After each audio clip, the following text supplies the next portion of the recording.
Iranian Americans in Central Florida hope for regime change and freedom in Iran. Plus, funding for arts groups in the latest Florida budget proposals, and a busy year of development in downtown Orlando. This is Talking Central Florida. Hello, I'm Steve Mort. We'll start with Central Florida's reaction to the conflict with Iran. A large group gathered over the weekend in downtown Orlando after news broke of strikes by the US and Israel. Many said they were hoping for the fall of the government in Tehran and welcomed the military action. Well, Central Florida Public Media's Sharon Stone hosts Engage, which will be covering this extensively this week, and she reported on the gathering outside City Hall on Sunday. Thanks for coming on, Sharon. Thanks for having me, Steve. Appreciate it. Describe the feeling of the crowd, and how is the Iranian community in Central Florida reacting? Is it celebration? Is it trepidation, sort of cautious optimism of regime change, concern over an uncertain future, or maybe a mixture of all? So if I had to pick a word, I would choose hopeful. But that crowd that you're talking about that met in downtown Orlando on Sunday, if you were just driving by, you would think it was a party. It was celebration. There was dancing, they were singing, they were chanting. It was just waving flags. It was truly joyous. And it's a moment, like you said, they've waited decades for. And the organizers said that there's just this excitement that's not been seen in decades. And really, it quite literally brought joy to the streets of Orlando and I think hope for a brighter future. Certainly, there did seem to be pretty celebratory images. Yes. On Engage this week, you're going to be talking with a high-profile Iranian-American lawmaker in Central Florida, State Representative Anna Eskamani, who, of course, is running for mayor of Orlando next year. She's got family in Iran. She's also often highly critical of the Trump administration, and I'm curious how she's reacting to this. I think the way I would describe it is she's responding in layers. She unequivocally condemns the current regime in Iran. She's using words like brutal, repressive. She blames it for decades of violence against its people. And it's all important considering her heritage. And the second layer I would add is she acknowledges just the personal weight of being an Iranian American with what's happening. And then I think the third layer goes to that intersection with being critical of the Trump foreign policy that you just mentioned. And there's a warning that she's giving about prolonged U.S. involvement in war and the risk that that could mean destabilizing the region. Civilian deaths, which we've seen, deaths of American service members, which have happened, and stressing that Iran's future should be determined by them, not foreign involvement. So it's very personal and political for her. Well, Central Florida Public Media and our other collaborative partners have been gathering reaction from other political leaders in our region. What have you been hearing? I think it's a very clear partisan divide in Central Florida. Republican members of Congress, I'm thinking Rick Scott, Daniel Webster, Corey Mills, Randy Fine, they've been very vocal in their support for President Trump's decision. They're framing this as necessary to stop Iran from getting any kind of nuclear weapon, and it's to protect Americans. We already talked about Anna Eskamani on the Democratic side, but also Maxwell Frost, the Democrat. He called it illegal because under the Constitution, Congress is who is allowed to declare war. So I think overall support from Republicans, criticism from Democrats, and then this ongoing debate about executive war power. Well, you can hear Engage this Thursday afternoon at 3 on Central Florida Public Media. Thanks so much for being here, Sharon. Appreciate it. Thanks for having me. Meanwhile, be sure to like and subscribe to Talking Central Florida. You can listen to an extended edition of this program anytime on Apple Podcasts, Spotify, and watch on YouTube at Talking Central Florida. All right, next we wanted to focus on some issues that are making news in downtown Orlando. To do that, I'm joined in the studio by two reporters whose outlets cover the downtown neighborhoods in depth, Brendan O'Connor from Orlando Shine and Nick Georgoudiou from the community paper. Thanks so much for coming in, guys. Thanks for having us. Appreciate it. Let's start with the bird flu story. A recent outbreak took a terrible toll, I think, on not only the swan population at Lake Osceola, but also on various varieties of birds in several downtown communities. Let me start with you on this one, Nick. What do we know about where things stand right now at this moment? Yeah, so the last reported death happened on January 21st. There hasn't been anything since then, or at least reported since then. And the city is evaluating different measures to hopefully get in front of something like this in the future. And that includes how the birds are being fed, whether there's limited access to the birds by people or limited access within the park by the birds. And then, of course, the water quality and how often veterinary exams are happening. Well, you've covered this a lot, Brendan. How significant was this outbreak, and what did you learn about it? It was one of the strongest ones they've had in years. It's happened before. It's actually happened a couple of times. The latest one, I think, was in 2024, where it really hit hard. But it was serious. 32 died. 32 birds died. I think 26 of them were royal mutes that were paid for. If you're going to talk about an economic impact, those are about $5,000 a bird.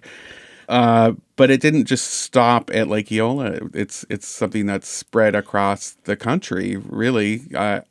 And definitely the state. I think there was 101 dead vultures that were found in Blue Spring State Park that were also affected by bird flu. So it's something that comes back every year. And this year it was just really This one was virulent. a particularly serious one. Yes. How have the residents reacted to the outbreak and the city's response to it? I know in the neighborhood that I live in, there was a lot of concern. People were concerned about health and safety. They were concerned about their pets, other wildlife in the area. What have you been hearing from the communities? Sure. Well, there's been a call for greater transparency about how the birds are cared for. That was the biggest impact that I saw. A number of volunteers that actually are in charge of the day-to-day care of these swans were really raising heck about it. There was a petition to make the city step up and really take accountability for the care. There's been questions raised of maybe these feeders are too close together, which leads to easier transmission of the virus. There's talk of maybe they're not even getting cleaned enough, which we don't need to, obviously, dirty places to eat leads to that as well.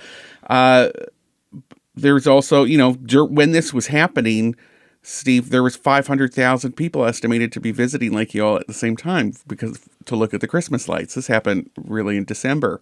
And they didn't stop any. There was no warning signs. There wasn't anything put up until after Christmas, until after these volunteers really started getting public about the virus being there and that the impact was going to be great. They didn't know how great it was going to be, but yeah. Yeah, what have authorities told you about their response?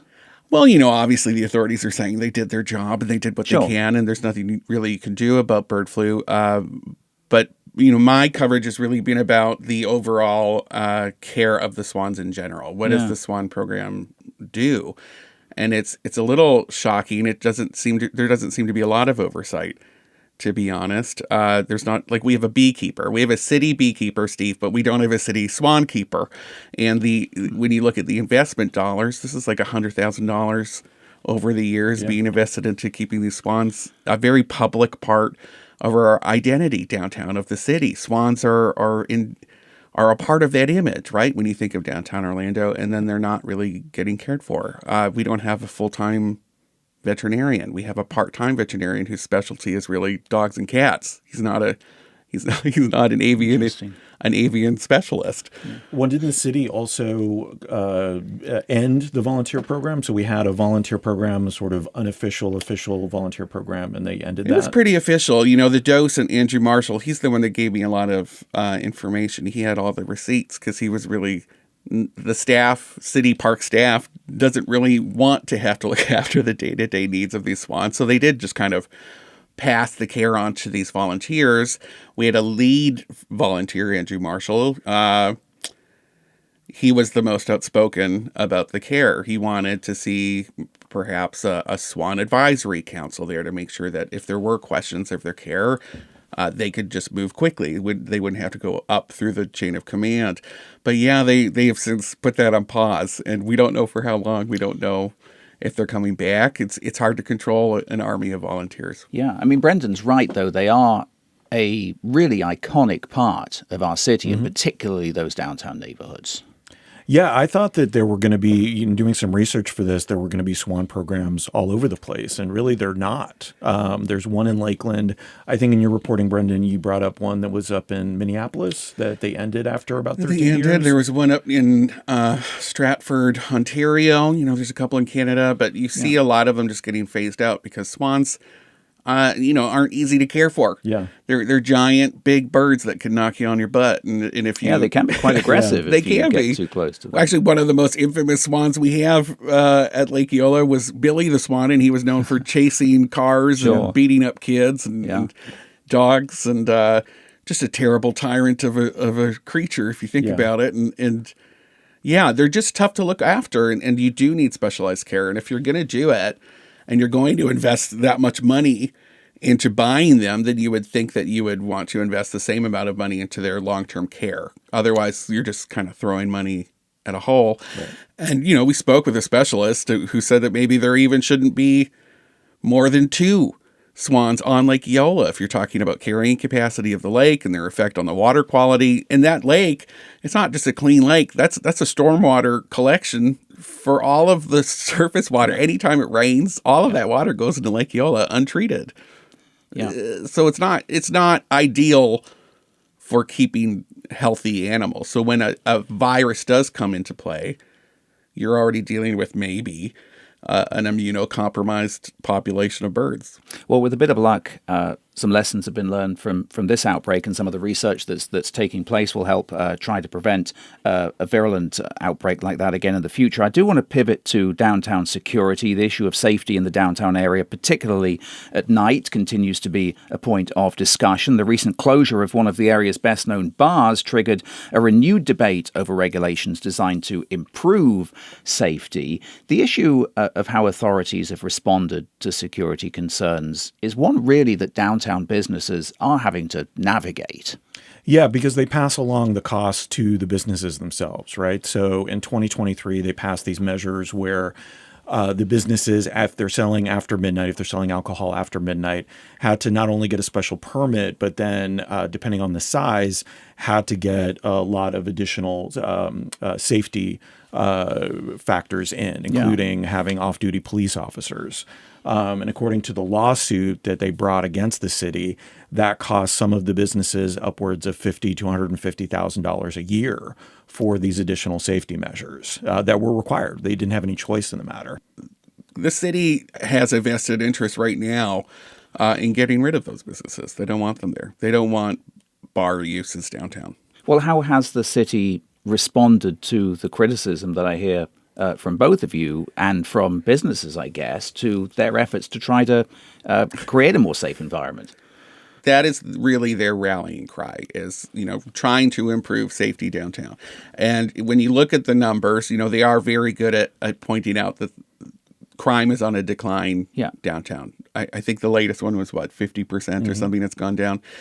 That was also part of a national trend following the pandemic where downtown cores crime spiked everywhere downtown because there was nobody there, eyes on the street. So they're declining from a high rate. Yeah. Right. Yeah. So it was already up nationwide. Wasn't just Orlando. Other cities did different things to react to those numbers. And in Orlando's way to react was to clamp tighter, and try to push out some of those uses like bars and nightclubs to make it more family friendly. That's what we keep hearing is the new vision for downtown is a family friendly one where you can walk with your kid through the street. Well, I wanted to ask you about some reporting you've done on how this issue is tackled elsewhere and how it compares to the strategies being deployed here that we've just been talking about. What have you learned there? Well, I spoke with Michael Ince. He's the nighttime economy manager for New Orleans. I thought if anybody knows what to do about a nighttime economy. Yeah, let's talk to them. And they're comparable size to Orlando when you think about the downtown. They're dealing with tourist traffic as well. And I did reach out to Amsterdam. They weren't interested in talking, but I got Michael Ince. And they have a long list. Actually, when I spoke to him, it was right after they had an incident on New Year's. Somebody had driven the car right into a crowd of people. Right. And their reaction was not just to clamp down police-wise, but to make sure that that the staff and nighttime workers were okay and felt safe going to work. And they had mental health resources immediately. They had programs to help pay for people who were missing work because they needed some time off to deal with, maybe I don't feel safe right now and I need to stay home with my family. And I love that. Like, what a great public program to have. You know, we don't even have that program if the city's closing off your street for construction for a year. You know, there's no impact fees, things like that. There's no impact programs for just staff. I think that's so interesting. And we used to have a nighttime economy manager, but that was kind of cannibalized into just the CRA in general. I think they got rid of Dominique Greco, who was our night mayor for a couple of years. And then now that position has been transitioned into, I think, just the assistant director for the CRA in downtown Orlando. Well, it's certainly an ongoing point of controversy. And we'll put a link to Brendan's interview with Michael Ince from the City of New Orleans in the podcast show notes, so you can read that full interview there for yourself. We'll talk more about downtown issues in a moment with Ryan Lynch from the Orlando Business Journal. But before we let you guys go, I wanted to talk about the arts, because arts organizations in our region are watching the budget deliberations in Tallahassee closely. It's also something that you guys keep an eye over. Following the governor's veto of $32 million in grant funding for arts and cultural groups in 2024, funding was restored last year, albeit at a lower level. This time around, the House budget appropriates $23 million for grants recommended by the Florida Council on Arts and Culture. The Senate, a little under $12 million. There are other categories of funding, of course. We'll put links to the House and Senate versions of the 26-27 budget in the show notes so you can see the exact breakdown. Brendan, you talk to a lot of arts and cultural groups, I guess, as part of your reporting. Do you get a sense of sort of the funding landscape that they find themselves in now? Sure, it's tight. You know, I think a lot of it really hit the larger organizations harder when they were not getting as much money from the state, right? Yep. And they were the ones that were the loudest, that squeaky wheel. Sure. Right? Like Science Center, they get a lot of money from a lot of people because they're a machine. They can do that. They're great at proving their worth to the state. It's part of that storytelling. And I don't know if you were there, Nick. They just had that DeVos Center for the Arts. They had a big incubator program for 2 years, and I got to go to this kind of show and tell that they did at United Arts, where they talked about the work that they did with these local groups. And every one of those groups was talking about the importance of storytelling to reach private donors. That was something that they weren't doing before because they didn't really have to. They could depend on state and local county dollars to subsidize their work. But when those dried up, they really did have to pivot to private. Well, Brendan mentioned United Arts there, one of the sources of local arts funding. I mean, I wonder how local arts leaders, organizations like that in our region see the strength of support for the arts. Yeah, United Arts of Central Florida does a really good job of not only raising money from private donors, but taking money from the city and the county, especially TDT, tourist development tax dollars, and putting that towards where it's needed. So, for example, they just did a round of funding of around $2.5 million to around 60 organizations. Yeah. I appreciate how they put out the magazine, Artistry Magazine. They put out a calendar, and they try to work with organizations in creating almost like a grouping of arts things. So if there's a lot of concerts or there's a lot of festival going on, they'll help promote that as well. And they have their collaborative campaign, which of course supports a lot of local arts organizations. Local governments have provided funding for arts groups in part to try to make up for some of that lost grant money from the state. But in Orange County, there's an effort at a sort of a broader, I guess, cultural master plan in collaboration with the city of Orlando. You've done some reporting on that, Brendan. Yeah, I was, my city planning background got excited when I heard master plan, and I wanted to know immediately what was happening. The issue though with that and a lot of master plans is they don't necessarily come with teeth. It's a guiding document to steer you hopefully in the right direction as you grow, and so that's something that the county, in partnership with local agencies like the United Arts have been hard at work trying to come up with this draft policy of what does it look like as The Central Canvas Florida. cultural plan. It ranges from anything from bus routes to the major cultural parks like Lock Haven Park. How do you get access to these arts? To I think it was really founded on the nugget that they saw most of the larger organizations gobbling up the funding in downtown cores, and that you weren't seeing equal footing with agencies that were maybe out further in the rural parts of the counties that they were serving. And so what does that look like in the future? Maybe they have more access to more funding in those rural areas if we can get people out there to enjoy what's being offered. Guys, thank you so much for coming in. Really appreciate it. It's a pleasure. Brendan Steve. O'Connor Thank from you so much. Orlando Shine, Nick Georgoudiou from the Community Paper. Be sure to join us on social media for more discussion on the reporting we're talking about on the show. We're at Talking Central Florida on Instagram and Facebook. All right, finally, transportation issues in Central Florida. Joining me to talk about some recent developments is Ryan Lynch from the Orlando Business Journal. He writes about transportation, amongst other things. Good to see you, Ryan. Good to see you as well. Thanks for being here. We were just discussing downtown Orlando in the previous segment with Brendan O'Connor and Nick Georgoudiou, so let's start there. You wrote a piece about extra parking that's going to be created in downtown as part of the overhaul of the city streets down there in that area. What's going to change? So one of the main things the city is trying to do through the Community Redevelopment Agency is redevelop some of those streets into two-way streets. Mm-hmm. They used to be two ways and then were converted into one-way thoroughfares, kind of to allow traffic to more quickly move through the downtown. The city is looking to try and change that so that folks are more likely to park downtown and visit businesses, kind of part of a broader reimagining of downtown. Yeah. And as a part of those two-way conversions, they're looking to add more on-street parking to places like Roslyn, Orange, and Magnolia, which will be the first one to see some of those changes. And some of the CRA officials say that could add more than, a couple hundred new spots to some of the streets downtown. So that could be a big deal for some of these retail businesses they're trying to draw there. And this is part of a broader effort, I guess, to diversify the business base in that area. We were just talking about that with Brendan O'Connor and Nick Georgoudiou. There seems to be a desire on the part of the city to diversify the kinds of business and the kinds of reasons that people visit that area. Sure. And I think a lot of what they mention is some of those retail and restaurant businesses that would benefit from some of that street parking. A lot of the conversation I've had so far is that these are not necessarily going to be spots where, I'm going into a parking garage and I'm going to place my car there and maybe go to the Dr. Phillips Center or a event at the Kia Center.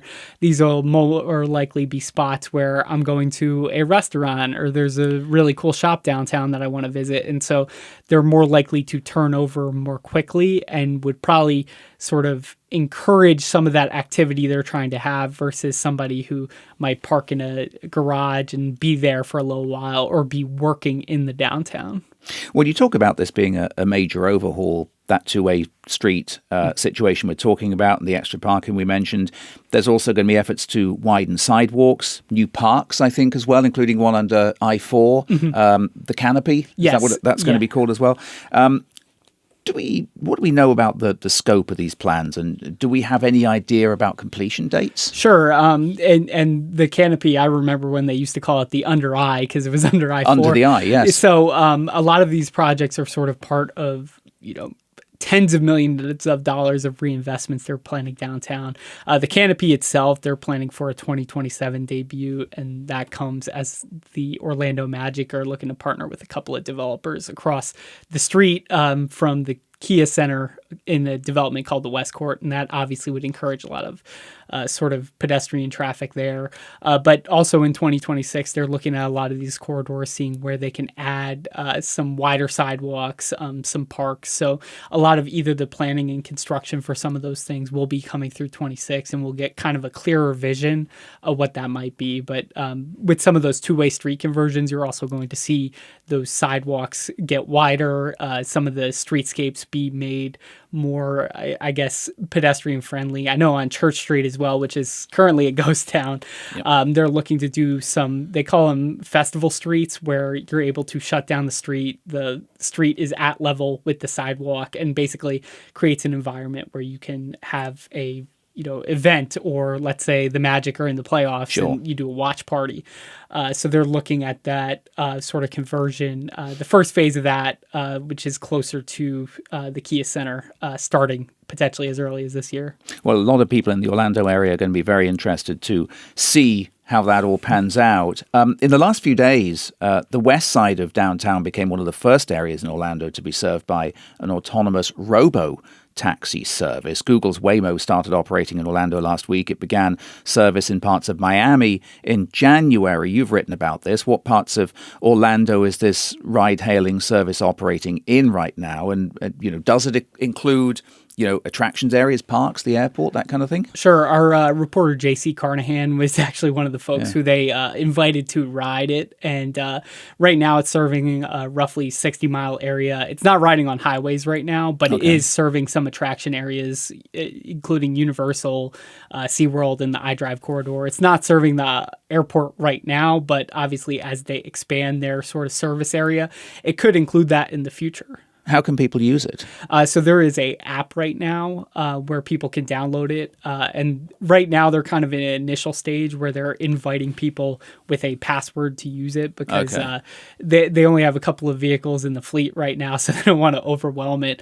In some other markets, they've obviously integrated into some of the other rideshare apps, so it's a little bit more seamless to users. But right now in Orlando, in that initial stage, they're looking to keep it almost like, you sign into the app, you get on the wait list, and if you are selected, they give you a code so you're able to use it. So you can't just download the app and immediately summon one at this point. It's not like other markets where it's a little bit more established, but I think that's sort of the goal, is to kind of ramp it up slowly versus we dropped 5,000 riders into the app and everybody's waiting for a robo-taxi to show up. I mean, Waymo's most recent expansions kind of focused on Florida and Texas. I wonder if cities see these kinds of services as an answer to these costly transportation and mobility issues that so many places face, particularly in Orlando. You and I have spoken about these transportation issues at length. Sure. Is this a possible solution? Do policymakers see a solution here? And I think, if you've ever driven in Orlando, you felt the gridlock, regardless of what area you've been in. Yeah. If it's not in your neighborhood, it's near your neighborhood or on your commute. And I think a lot of folks view this as a piece of the puzzle, but not necessarily a wholesale fixing of the problem, right? I think most folks you would speak with in the transportation world view it as it's going to take all different types of modes to get there. But obviously a futuristic technology maybe opens up the discussion on how we might be able to move around the region more if we can adopt this at scale. Obviously a bus moves more people than a taxi, but both are important in the grand scheme of things. So I think as we kind of look at this, it's like, okay, where does this involve, expanding rail? Does this involve expanding buses? Does this involve putting more investment into these sort of things like robo-taxis or autonomous vehicles that could, eventually be the dominant form of transportation? Another possible solution to that last mile problem that we always talk about in transportation planning. There have been documented incidents, right, involving these autonomous services. How do these companies answer those concerns, and what have local leaders here in our area said about it? Sure. I think, you've seen folks talk even at the congressional level about this, and they mentioned that their technology has led to 81% fewer injury-causing crashes, though, you look at social media videos, and I imagine that doesn't necessarily ease your concerns about a robo-taxi potentially hitting a, pedestrian. Or I know there was one instance of, a cat that folks loved in a particular neighborhood that was struck and led to folks asking for more restrictions. But in the local market, I know Mayor Buddy Dyer said he has concerns. I know he was one of the folks who was among the first to try it in Orlando. So I think folks are, obviously not skeptical, but they have a healthy level of, okay, there's obviously been some crashes, but the companies are working to address this. And so how might it impact a place like Orlando, which, is unique from some of the other places they've deployed so far in terms of the streetscape. And you have much more tourist traffic on the road here as well. So there's folks who are maybe not as familiar with the Orlando roadscape compared to some other markets. So it'll be interesting to see how that translates to how the vehicles react to different drivers here. Yeah, it'll be fascinating to see how that goes as it gets rolled out more widely. Before we wrap up, there are a couple of important road projects in our region that you've been writing about recently. The first is the Central Florida Expressway Authority's plans for a southern beltway. This is a long-term plan. It's going to include several road projects, one of which is expected to cut into part of the split oak forest. The beltway is reportedly likely to cost billions of dollars and take decades to complete. You recently wrote an update on the Southern Beltway project. Ryan, what is the latest there? Sure. I think a lot of the focus is on State Road 534 so far, which is the aforementioned piece that will cut through Split Oak. That Osceola Parkway extension. Exactly. Yeah. Yes. So right now they had a workshop on that where they kind of looked at holistically the whole 55-mile beltway system, which includes a couple of roadways. But the State Road 534 will be among the first to kind of kick off. And we could see construction on the first phase of that as early as this year. And that comes in a place where if you've ever driven on Narcoossee Road in Lake Nona, you've felt the congestion there. Yeah. And they're hoping that this could sort of be a relief valve for that area, especially with the large amount of development that's not only happening in Lake Nona, but the surrounding areas as well. And it's going to grow even more, right, with huge Sunbridge development just near there that's correct. Scheduled in the years to come. And that's another Tavistock development, funny enough, and with 27,000 total acres in the development. Obviously, some of that will be dedicated to conservation and other things, but there's, thousands of new homes, hundreds of thousands of square feet of industrial and commercial uses. So all of that will put more pressure on the local transportation system there, making this a important key in CFX mind to kind of relieving a lot of that and being something to kind of serve the folks that will be moving in there in the future. I mean, just in January, Orange County commissioners raised concerns again about this project, this 534 project, this time over a piece of environmentally sensitive land close to Split Oak. What is the tension there? There seems to have been a lot of concern on the commission about this project as a whole. Sure. And obviously there was a lot of concern starting off about the path of it. When it was originally proposed, it was proposed to kind of cut straight through the middle of Split Oak Forest. And that's kind of where the Split Oak first came from. And when CFX fully took it over from the defunct Osceola Toll Commission, they looked at a route that went down. And obviously that also faced challenges from conservation activists who said, that was kind of violating the promise to conserve that land. Orange County's concern comes from a piece of Eagle's Roost that is being targeted for acquisition by CFX. They said, we need this piece of land. An eminent domain. Exactly. And so usually if it's a non-controversial piece, they will just go, we'll give you this land as a part of this. But because it's conservation and they weren't aware of it until it was last year when they really learned, they were going to need that. Now they decide to kind of fight CFX on that. So that's going to lead to an eminent domain battle in court. And we'll kind of have to see where that goes, if that affects certain pieces of the path for the roadway.